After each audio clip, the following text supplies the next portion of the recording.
प्रिय छात्रों, नमस्कार। बरमाज आईएएस की इंडियन पॉलिटी सीरीज में आपका हार्दिक स्वागत है। आज हम पढ़ेंगे राष्ट्रपति। राष्ट्रपति हम दो भाग में पढ़ेंगे।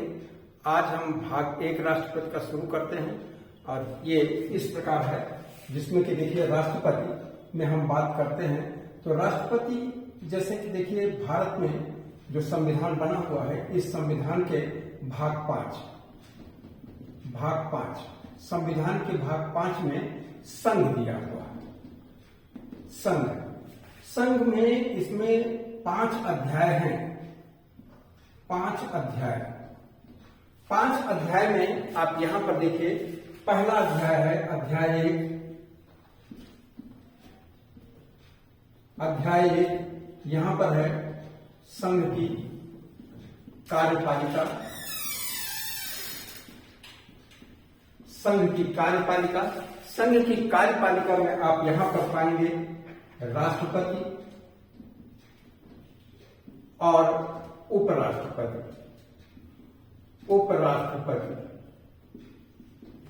अध्याय 2 में है, अध्याय 2 यहां पर है संसद। और अध्याय 3 में है राष्ट्रपति की अध्यादेश जारी करने की शक्ति। राष्ट्रपति की अध्यादेश जारी करने की शक्ति।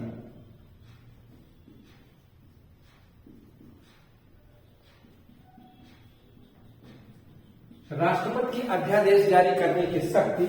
उसके बाद है अध्याय 4 संघ की न्यायपालिका।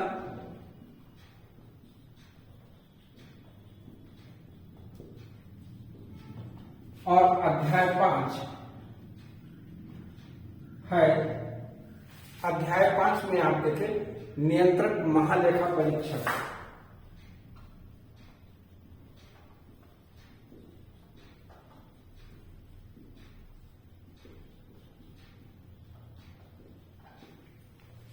यहां पर देखिए आज का हमारा टॉपिक है राष्ट्रपति। ये 5 अध्याय है, जिसमें कि हम अध्याय 1 की बात करेंगे।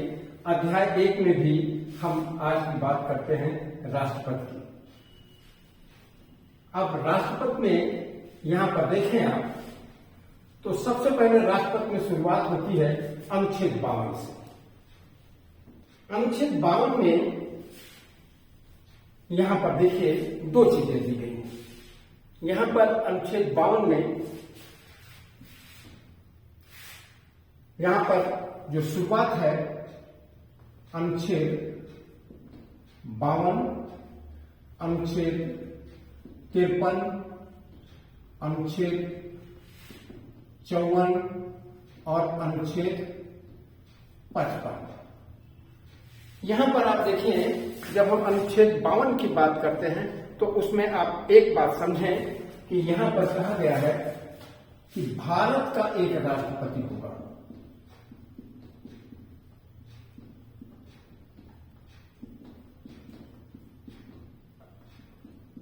भारत का एक राष्ट्रपति होगा, यह कहा गया है अनुच्छेद 52 में। अनुच्छेद 53 में कहा गया है कि यहां पर अगर अनुच्छेद 53 की बात आप देखें तो अनुच्छेद 53 में दूसरी बात कही जाती है, संघ की कार्यपालिका शक्ति। यहां पर संघ की कार्यपालिका शक्ति की बात कही जाती है।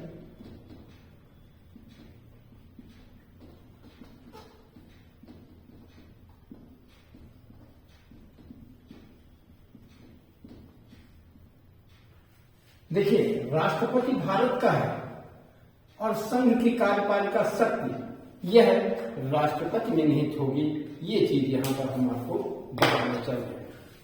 संघ की कार्यपालिका शक्ति, यहां पर पहली बात आप देखें, जब हम संघ की कार्यपालिका शक्ति की बात करते हैं तो यहां पर देखिए संघ की कार्यपालिका शक्ति राष्ट्रपति में निहित होगी और वह इसका प्रयोग संविधान के अनुसार स्वयं या अपने अधीनस्थ अधिकारियों द्वारा करेगा।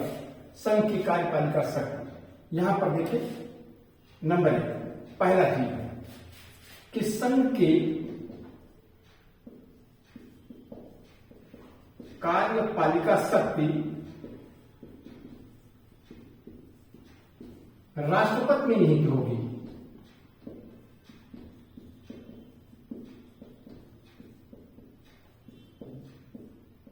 निहित होगी। पहली बात देखिए, संघ की कार्यपालिका शक्ति किस में निहित होगी? राष्ट्रपति में निहित होगी। और दूसरी बात वह इसका प्रयोग संविधान के अनुसार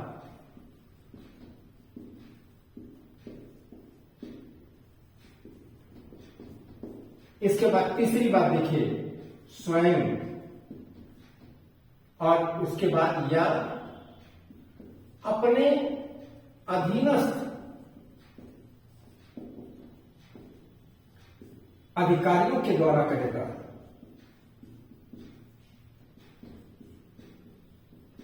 स्वयं या अपने अधीनस्थ अधिकारियों के द्वारा करेगा।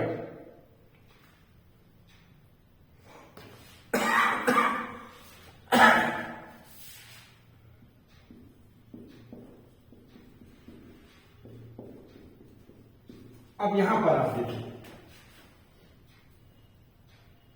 यहीं पर देखिए, हम एक बात यहां पर कहना चाहेंगे कि संविधान के अनुसार राष्ट्रपति ऐसा नहीं है कि तानाशाह है, डिस्पॉट नहीं है। वह उसके जो सारी कार्यपालिका शक्ति है वो राष्ट्रपति में निहित होगी। ये बात ये समझिए, संघ की कार्यपालिका शक्ति राष्ट्रपति में निहित होगी। भारत का एक राष्ट्रपति होगा। अनुच्छेद 52।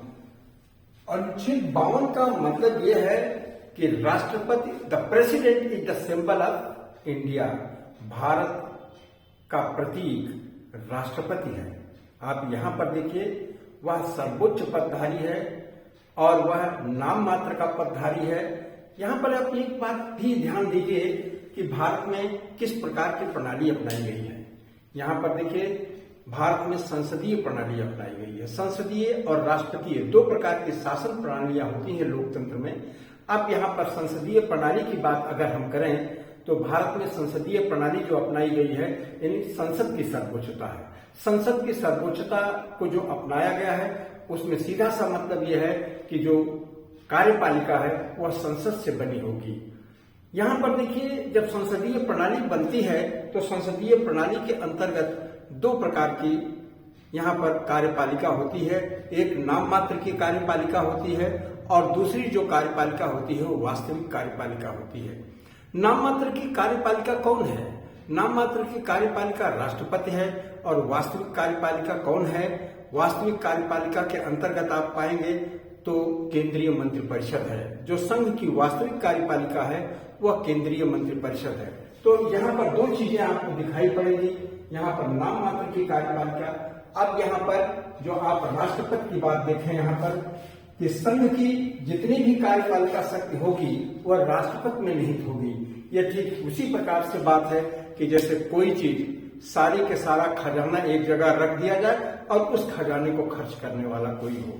मंत्रिपरिषद उस खजाने को खर्च करने वाली है। सारी शक्तियां किसके पास निहित है? राष्ट्रपति के पास निहित है। ये ऐसा अनुच्छेद 53 कहता है। और वह यहाँ पर बात करता है, वह शक्तियों का प्रयोग संविधान के अनुसार स्वयं या अपने अधीनस्थ अधिकारियों के माध्यम से करेगा। अब यहाँ पर स्वयं की बात तो अभी रुक जाइए, अभी हम यहाँ पर बात करते हैं अपने अधीनस्थ अधिकारी। यहाँ पर देखिए, संविधान की एक अनुच्छेद है, अनुच्छेद 74। अनुच्छेद 74 अनुच्छेद 74 का जिक्र हम बाद में करेंगे डिटेल में, लेकिन यहाँ पर हम एक चीज अवश्य बताना चाहेंगे कि अनुच्छेद 74 में क्या चीज है। अनुच्छेद 74 में एक मंत्रिपरिषद की बात कही गई है। मंत्रिपरिषद राष्ट्रपति को सलाह और सहायता देने के लिए एक मंत्रिपरिषद होगी। जो वो मंत्रिपरिषद किसके नेतृत्व में होगी? प्रधानमंत्री के नेतृत्व में होगी। तो अब आप देखिए, सलाह और सहायता देने के लिए यह अधीनस्थ अधिकारी की श्रेणी में आ जाते हैं। राष्ट्रपति के अधीनस्थ अधिकारी के अंतर्गत केंद्रीय मंत्रिपरिषद सम्मिलित की जाती है। राष्ट्रपति के अधीनस्थ अधिकारी के अंतर्गत निर्वाचन आयोग भी सम्मिलित किया जाता है। जब जैसे कि मान लीजिए किसी को संसद से अयोग्य ठहराया गया, अगर अनुच्छेद 102(1) की बात हम करें, खंड 1 में अगर किसी को अयोग्य ठहराया गया तो निर्वाचन आयोग क्या करता है, राष्ट्रपति क्या करता है, निर्वाचन आयोग से सलाह लेता है और उसकी सलाह के अनुसार काम करता है। जबकि अन्य मामलों में राष्ट्रपति किसकी सलाह पर काम करता है, वह प्रधानमंत्री और मंत्रिपरिषद की सलाह पर काम करता है। इस प्रकार अगर अनुच्छेद 103 के अंतर्गत देखें तो भारत का निर्वाचन आयोग जो है वह भी भारत के अधीनस्थ अधिकारी की श्रेणी में आता है, क्योंकि वो उसकी सलाह पर अयोग्यता का निर्धारण करता है। अनुच्छेद 102 का खंड 2 है कि जिसमें कि स्पीकर यानी लोकसभा अध्यक्ष को शक्तियां प्रदान की गई हैं। लेकिन हमारा यहाँ का विषय जो है राष्ट्रपति है, तो राष्ट्रपति के अधीनस्थ अधिकारियों की बात करते हैं और इसी प्रकार के यत्र तत्र संविधान में हम जगह जगह पर पाएंगे अधीनस्थ अधिकारियों का उल्लेख संविधान राष्ट्रपति के अधीनस्थ अधिकारियों के रूप में करता है। यहाँ पर एक बात और भी उल्लेखनीय है कि प्रमुख रूप से राष्ट्रपति के अधीनस्थ अधिकारियों के अंतर्गत जो मंत्रिपरिषद जो प्रधानमंत्री के नेतृत्व में है वही सम्मिलित की जाती है। अगला चीज फिर यहाँ पर आप देख रहे कि जो हम बात करते हैं कि अधीनस्थ अधिकारियों की बात ये उसके द्वारा करेगा। अब अगली चीज आप यहाँ पर देखें कि यह 2 संघ के सर्वोच्च, यहां पर है संघ के सर्वोच्च बलों का समादेश, संघ के बलों का सर्वोच्च समादेशन राष्ट्रपति में निहित होगा। यहां पर देखिए, लेकिन एक बात यहां पर भी है कि यह जो उपबंध है इस पर बिना कोई असर डाले और उसका प्रयोग राष्ट्रपति करेगा, लेकिन उसका प्रयोग जो राष्ट्रपति के द्वारा किया जाएगा जो कि विधि के द्वारा विनियमित होगा। यहां पर देखिए, यहां पर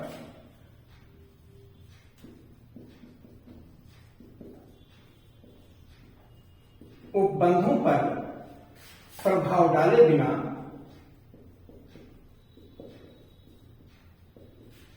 पूर्वगामी उपबंधों पर प्रभाव डाले बिना संघ के रक्षा बलों का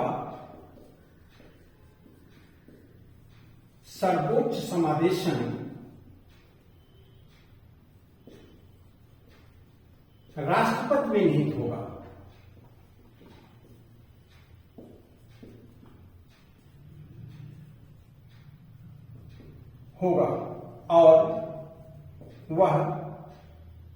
और उसका प्रयोग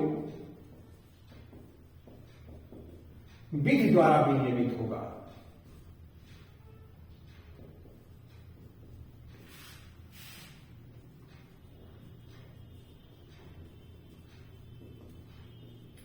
यहां पर देखिए, हम इस पर कोई असर नहीं डालेंगे। जो संघ के सर्वोच्च बल कौन है, देखिए संघ के सर्वोच्च बलों की बात हम करें तो सबसे पहले तो आ जाती है सेना। सेना के बाद आ जाती है कि सीमा पर जो रक्षा बल है उनकी बात आ जाती है। सीमा पर रक्षा बल अगर मुख्य रूप से देखें तो भारत में 3 हैं, जो कि पाकिस्तान की सीमा पर बीएसएफ है, बांग्लादेश पाकिस्तान। अगर नेपाल की सीमा पर देखें तो एसएसबी है, और उसके बाद अगर देखें आईटीबीपी है, कहां पर, भारत और चीन और म्यांमार की इधर के सीमा पर। तो अगर हम पूरी तरीके से यहां पर बात करते हैं और कुछ एरिया में असम राइफल्स को भी कहीं लगाया जाता है, इसके बाद आप देखते हैं कि सीआरपीएफ है, सीआरपीएफ के बाद है इंडस्ट्रियल फोर्स है, और इसके साथ साथ आप देखें जो केंद्र सरकार के अंतर्गत और विभिन्न प्रकार के रक्षा बल हैं, सारे के सारे का सर्वोच्च कमान संविधान किसको निहित करता है, राष्ट्रपति को। लेकिन राष्ट्रपति में सर्वोच्च कमान है, लेकिन राष्ट्रपति उसका प्रयोग मनमाने तौर पर नहीं कर सकता। वो राष्ट्रपति उसका प्रयोग कैसे करेगा? राष्ट्रपति उसका प्रयोग विधि द्वारा करेगा, जो प्रत्येक क्षेत्र में सब के लिए प्रयोग किया जाना है कि कैसे किसका प्रयोग किया जाना है, किस बल में किस किस प्रकार से कैसे प्रयोग होगा, वह राष्ट्रपति उसी प्रकार से करेगा जैसे कि विधि में व्यवस्था की गई है। अब उसके बाद यहां पर देखिए हम 53(3) की बात करते हैं।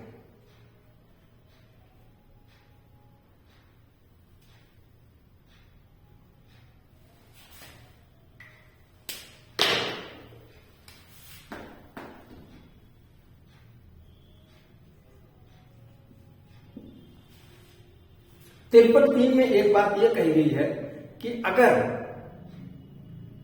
कोई भी ऐसा अधिकार है, शक्ति है, जो कि पहले से किसी राज्य सरकार या किसी अन्य प्राधिकारी में निहित है, तो वह अधिकार उसमें ही बना रहेगा। इसके प्रभाव के कारण, इसके मतलब इस अनुच्छेद 53 के प्रभाव के कारण वह राष्ट्रपति में अंतरित नहीं समझा जाएगा। अर्थात अगर मान लीजिए कि कोई भी राष्ट्रपति का जो संघ की कार्यपालिका शक्ति का है, यही कोई संघ की कार्यपालिका शक्ति है, कोई भी संघ की कार्यपालिका शक्ति जो संविधान लागू होने से पहले, संघ की कोई कार्यपालिका शक्ति जो संविधान लागू होने से पहले राज्य सरकार, किसी राज्य सरकार या किसी अन्य प्राधिकारी में निहित है, तो संविधान लागू होने के बाद वह राष्ट्रपति में निहित नहीं समझी जाएगी। इसके कारण तीसरी बात, ये 53 का एक है कि जहां पर है वहीं पर रहेगी। कहां पर? किसी राज्य सरकार अथवा किसी अन्य प्राधिकारी में।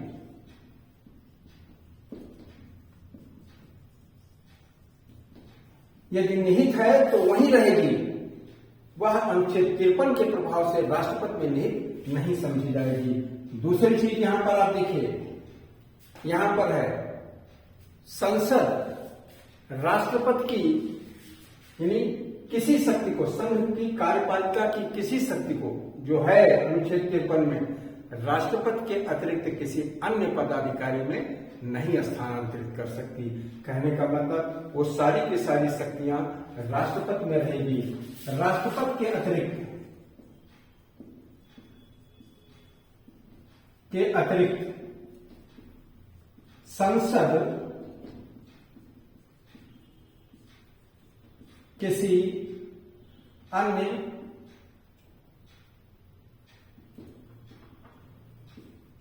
प्राधिकारी में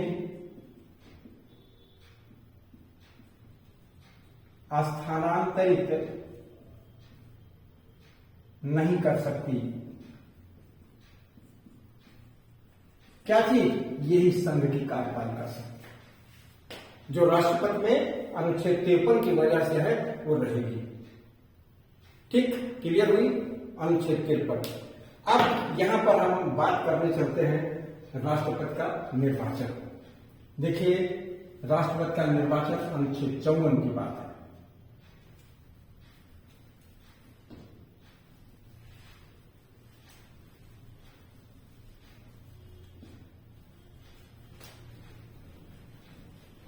अनुच्छेद 54 में यह बताया गया है कि राष्ट्रपति का निर्वाचन कौन करेगा, अर्थात राष्ट्रपति का निर्वाचक मंडल क्या होगा। राष्ट्रपति के निर्वाचक मंडल में आप अनुच्छेद 54 के अंतर्गत देखेंगे तो आपको मिलेगा 3 चीजें। राष्ट्रपति, हम अनुच्छेद 54 की बात करते हैं कि अनुच्छेद 54 में हमको यहां पर दिखाई पड़ेगा, जो हम यहां पर बात करते हैं इन दोनों चीजों की। राष्ट्रपति का निर्वाचन, राष्ट्रपति के निर्वाचन में क्या क्या की जाएगी। राष्ट्रपति के निर्वाचन में पहली चीज है निर्वाचक मंडल। निर्वाचक मंडल में क्या चीज सम्मिलित होगा। निर्वाचक मंडल में आप देखें, नंबर 1 संसद के दोनों सदनों के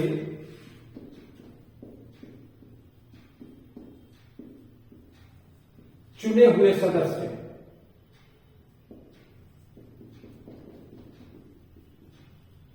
एक बात। और दूसरी चीज आप यहां पर देखें, राज्यों के विधानसभाओं के चुने हुए सदस्य,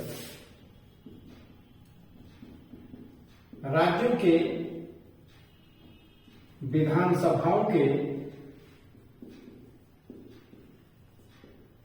चुने हुए सदस्य, ये दो चीजें होंगी। संसद के दोनों सदनों के चुने हुए सदस्य, राज्यों के विधानसभाओं के चुने हुए सदस्य। कहने का मतलब यह है कि विधान परिषद के सदस्य राष्ट्रपति के निर्वाचन में भाग नहीं लेते हैं। विधान परिषद के सदस्य राष्ट्रपति के निर्वाचन में भाग नहीं लेते हैं।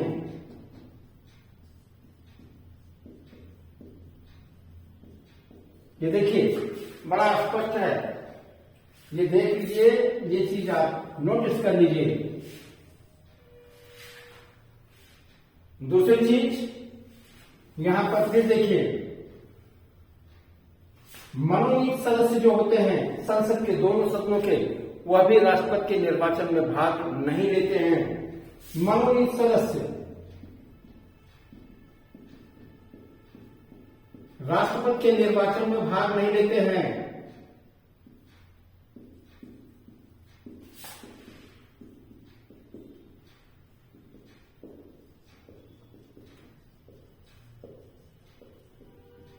एक बात और भी देखिए यहां पर, दूसरी चीज आप ध्यान दीजिए, दिल्ली और पांडिचेरी की विधानसभाओं, दिल्ली और पांडिचेरी को यहां पर राज्य माना जाता है। दिल्ली और पांडिचेरी क्या है? केंद्र शासित प्रदेश है, लेकिन यहां इस उद्देश्य के लिए राज्य माना जाता है। दिल्ली और पांडिचेरी को राज्य माना जाता है, अर्थात दिल्ली और पांडिचेरी के विधानसभाओं के सदस्य राष्ट्रपति के निर्वाचन में भाग लेते हैं। ये चीजें आप यहां पर देखें कि राष्ट्रपति के निर्वाचन में कौन भाग लेता है और कौन भाग नहीं लेता है। अब हम अगली चीज यहां पर आते हैं, अनुच्छेद 55 राष्ट्रपति के निर्वाचन के लिए। अनुच्छेद 55 हम जिसमें आते हैं राष्ट्रपति के निर्वाचन के लिए।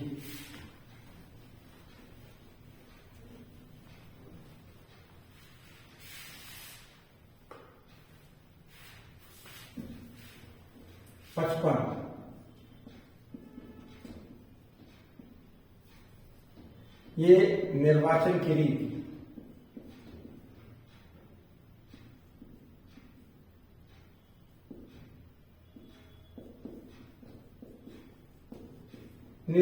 लिए क्या चीज है? यहां पर देखें कि राष्ट्रपति का निर्वाचन किस प्रकार से किया जाता है। हम राष्ट्रपति के निर्वाचन की रीत के बारे में बात करते हैं। यहां पर देखिए, जहां तक साध्य हो राष्ट्रपति के निर्वाचन में भिन्न भिन्न राज्यों के प्रतिनिधित्व के मापमान में एक रूपता होगी। जहां तक साध्य हो, जहां तक राज्यों के, यहां पर देखिए राज्यों के मामले में क्या है, राज्यों के किस चीज में एक रूपता होगी। यहां पर देखिए राज्यों के प्रतिनिधित्व के मापमान, यहां पर ध्यान दीजिए, राज्यों के प्रतिनिधित्व के मापमान में एक रूपता होगी।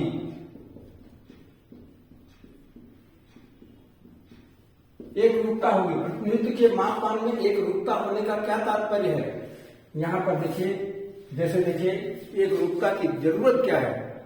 सबसे पहली बात यहां पर देखिए, हर राज्य का आकार एक नहीं है, हर राज्य की जनसंख्या अलग अलग है, वहां पर विधानसभा की सीटें अलग अलग हैं, इसलिए जो यहाँ पर परोक्ष रूप से राष्ट्रपति का जो होता है क्या चीज निर्वाचन होता है, और इस परोक्ष रूप से राष्ट्रपति के निर्वाचन में आप यहाँ पर पाते हैं कि हर राज्य का अपना जो विधायक होता है उसके मत का मान अलग अलग होता है।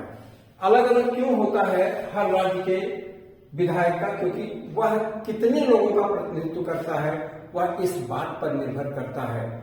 एक रूपता इसीलिए लाने की बात है कि हर राज्य का जो विधायक है समान रूप से लोगों के प्रतिनिधित्व को दर्शाए राष्ट्रपति के इलेक्शन में, अर्थात समान अनुपात में वह लोगों के मतों को राष्ट्रपति के निर्वाचन के लिए स्थानांतरित यानी ट्रांसफर करे।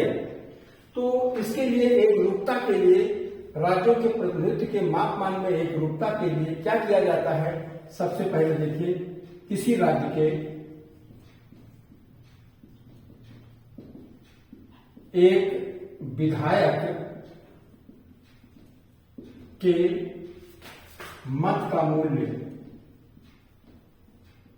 एक विधायक के मत का मूल्य बराबर राज्य की जनसंख्या, राज्य की जनसंख्या ये है, ये बटा चुने हुए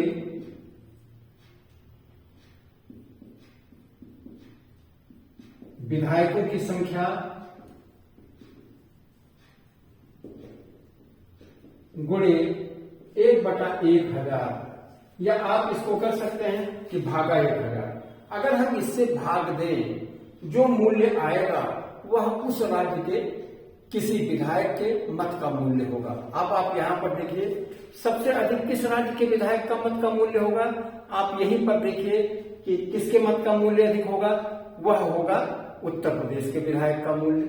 अब आप यहीं पर देखिए कि उत्तर प्रदेश का जो विधायक है सबसे ज्यादा वोट की वैल्यू रखता होगा।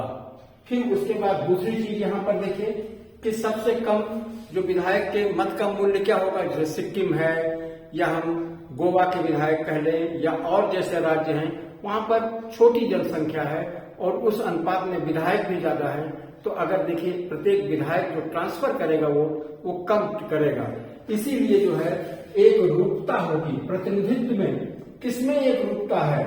प्रतिनिधित्व के मान में, मतलब बराबर अनुपात में प्रतिनिधित्व प्रत्येक राज्य के विधायक यानी राष्ट्रपति के वोटर को प्राप्त होगा। और दूसरी चीज यहां पर देखिए, यहां पर जब संसद की बात हम करते हैं तो एक दूसरी बात यहां पर कर लेते हैं। राज्यों में आपस में ऐसी एक रूपता और समस्त राज्यों और संघ में समतुल्यता। यहां पर देखिए राज्य में क्या है? एक रूपता, राज्यों में एक रूपता, और उसके बाद दूसरी चीज है संघ और राज्य में समतुल्यता। दो चीजें यहां पर बनाई जाती हैं। यहां पर राज्यों में एक रूपता की बात है और संघ और राज्य में समतुल्यता। ये पाने की जरूरत है कि अगर हम संघ और राज्य में समतुल्यता कैसे स्थापित करेंगे। यहां पर देखिए इसके लिए होता है कि क्या करते हैं कि प्रत्येक राज्य के, जैसे राज्य है, प्रत्येक राज्य के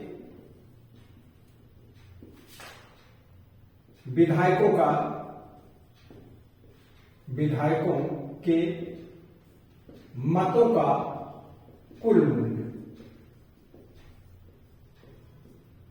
बटा चुने हुए सांसदों की संख्या।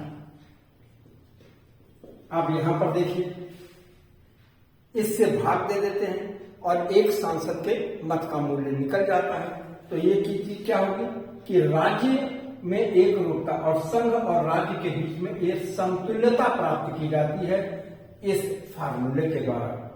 यहां पर एक रूपता और यहाँ पर समतुल्यता। एक रूपता जब प्राप्त करते हैं तो ये कहते हैं कि अगर भाग देने पर शेषफल, क्या चीज, शेषफल 500 या उससे अधिक आता है तो क्या करते हैं हम, इसमें एक जोड़ देते हैं, नहीं तो छोड़ देते हैं। ठीक है, इसमें एक जोड़ देते हैं, नहीं तो छोड़ देते हैं। यहां पर देखिए, अगर 0.5 या उससे अधिक आता है तो एक जोड़ देते हैं, किसमें, संसद के मत के मूल्य में। ये एक संसद के मत का मूल्य है,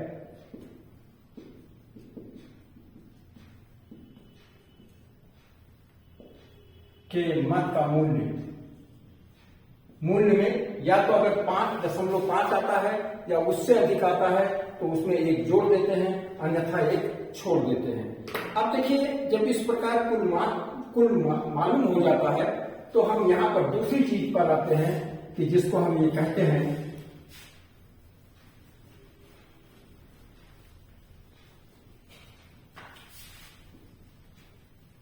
आनुपातिक प्रतिनिधित्व प्रणाली, जिसको कि हम आनुपातिक प्रतिनिधित्व प्रणाली कहते हैं।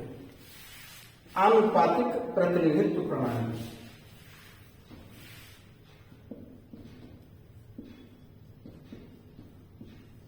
ये आनुपातिक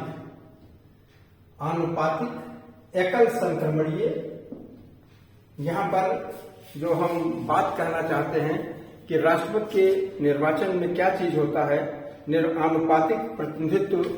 यहां पर आनुपातिक, पूरी बात लिख देते हैं, आनुपातिक प्रतिनिधित्व, ये आनुपातिक प्रतिनिधित्व। एकल संक्रमणीय गुप्त मतदान दूसरी चीज है।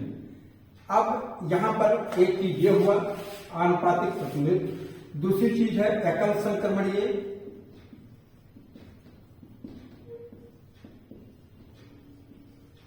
और तीसरी चीज है यहां पर गुप्त मतदान। ये तीन चीजें अपनाई जाती हैं जिसमें कि राष्ट्रपति के निर्वाचन की बात यहां पर हम करते हैं। तो अब आप यहां पर देखिए कि एकल संक्रमणीय और गुप्त मतदान और आनुपातिक प्रतिनिधित्व प्रणाली क्या कहते हैं। राष्ट्रपति के निर्वाचन के लिए जो आनुपातिक प्रतिनिधित्व प्रणाली की बात कही जाती है, अनेक विद्वान मानते हैं कि राष्ट्रपति के निर्वाचन के लिए आनुपातिक प्रतिनिधित्व प्रणाली का उल्लेख करना ये उचित नहीं है, यद्यपि संविधान में ऐसा किया गया है। कारण क्या है इसका, कि भाई किसी एक ही स्थान के लिए जब 2 या 2 से अधिक लोगों को चुना जाता है तब वहां पर, या चुनना होता है तब वहां पर आनुपातिक प्रतिनिधित्व प्रणाली का प्रयोग किया जाता है। अब सवाल इस चीज का होता है कि भारत में आनुपातिक प्रतिनिधित्व प्रणाली का प्रयोग राष्ट्रपति के निर्वाचन में क्यों किया गया, जिससे कि अल्पसंख्यकों को भी राष्ट्रपति के निर्वाचन में प्रतिनिधित्व प्राप्त हो सके, ये ऐसी व्यवस्था बनाई गई। यहां पर आप देखें कि राष्ट्रपति के निर्वाचन के लिए जो जनगणना ली जाती है वह 1971 की जनगणना के अनुसार ही जनसंख्या का समाकलन किया जाता है। ऐसा क्यों होता है? दरअसल ऐसा इसलिए हुआ कि दक्षिण के राज्यों ने इस बात पर आपत्ति की कि भाई जनसंख्या विस्फोट से पहले, आप यहां पर देखें कि दक्षिण के राज्यों ने जनसंख्या पर काफी नियंत्रण किया, उत्तर के राज्यों ने नहीं नियंत्रण किया।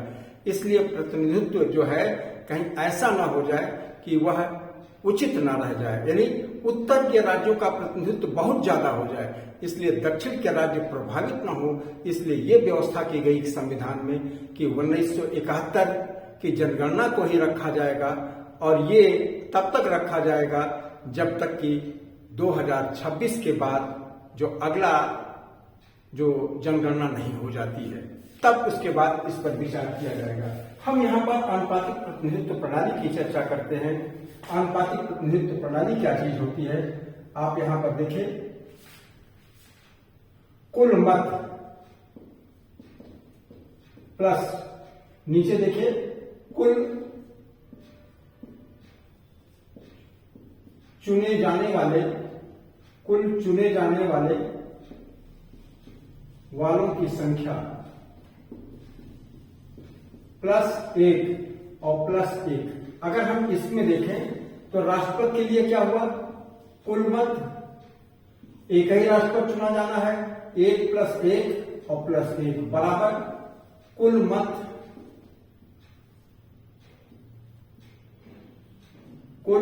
बटा 2 और प्लस 1। कहने का मतलब 50% से ज्यादा वोट जिसको मिलेगा वही चुना जाएगा राष्ट्रपति। यहाँ पर ये आनुपातिक प्रतिनिधित्व प्रणाली के लिए ये नियम यहाँ पर बनाया जाता है। और उसके बाद आप यहाँ पर देखें कि ये व्यवस्था बनाई जाती है कि इस रीत से आनुपातिक प्रतिनिधित्व प्रणाली के अंतर्गत राष्ट्रपति के चुनाव के लिए जो है मतों की गिनती की जाएगी। अब अगली चीज हमारे पास आती है यहाँ पर एकल संक्रमणीय, यानी सिंगल ट्रांसफरेबल वोट की बात कहते हैं।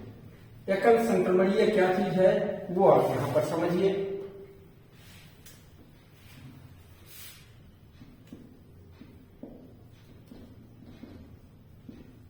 एकल संक्रमणीय मत कहने का मतलब एक ही वोटर सभी अभ्यर्थी जो सभी लोग इलेक्शन में खड़े हैं वो सबको वोट दें। जैसे कि सपोज कीजिए कि राष्ट्रपति के निर्वाचन में 4 लोग खड़े हैं। यहाँ पर हम मान लेते हैं कि ये जैसे कि आप यहाँ पर देखें, ये निर्वाचन में यहाँ पर वोटर है, ये यहाँ पर अभ्यर्थी, ये अभ्यर्थी में एक्स, यहाँ पर देखिए W, X, Y और Z, ये 4 लोग राष्ट्रपति के निर्वाचन में खड़े हैं। W, X, Y, Z suppose कीजिए 4 लोग वोटर में A, B, C, D, E और F, ये 4 F, G, H इसी टाइप के सब तमाम वोटर लोग हैं। अब जब वोटर का होगा एकल संक्रमणीय मत का मतलब ये हुआ कि ये अपनी प्राथमिकता के आधार पर मत देंगे। जैसे ए को देना है पहली प्राथमिकता तो 1 लिख दिया, इनको 2 लिख दिया, इनको 3, इनको 4। कहने का मतलब पहली प्राथमिकता का वोट इनको किसको दिया गया, W को। दूसरी प्राथमिकता अगर W नहीं चुने जाते तो भैया हमारा वोट इनके लिए गिन लेना, अगर इनके लिए ये भी नहीं जाते तो इनके लिए गिन लेना, नहीं तो इनके लिए गिन लेना। इन्होंने कहा नहीं, बी ने कहा नहीं, हमारे लिए पहली प्राथमिकता X है और दूसरी प्राथमिकता Y है, तीसरी प्राथमिकता W है, ये चौथी है। सी ने कहा, या आप यहां पर देखिए सी ने कहा कि हमारी पहली प्राथमिकता ये 1 है, ये 2 है, ये 3 है, ये 4 है। इसी टाइप सबने अपनी प्राथमिकताएं दी। अब इस प्राथमिकता के बाद होता क्या है कि मतगणना शुरू होती है। मतगणना में अगर मान लीजिए पहली प्राथमिकता के मत के द्वारा अगर कोई भी अभ्यर्थी 50% से अधिक अर्थात कोटा प्राप्त कर लेता है तो वह निर्वाचित मान लिया जाता है। अगर वो निर्वाचित नहीं हो पाया तो यहाँ पर क्या चीज होगा कि दूसरी दौर की मतगणना होगी। दूसरे दौर की मतगणना में क्या होगा कि जो पहले दौर में सबसे कम मत पाया होता है उसको मतगणना से बाहर कर दिया जाता है और उसके द्वितीय वरीयता के मतों को इसके साथ जोड़ दिया जाता है। अगर जो इसके बाद 50% से अधिक मत प्राप्त कर लेता है उसको चुना हुआ मान लिया जाता है। यही प्रक्रिया बार बार दोहराई जाती है। अब आप उसके बाद अगली चीज देखें कि इस प्रक्रिया को दोहराने के साथ साथ तीसरी चीज यहाँ पर एक बात और देखें, यह सारी जो मतगणना की प्रक्रिया होती है, मतदान की प्रक्रिया, ये गुप्त होती है।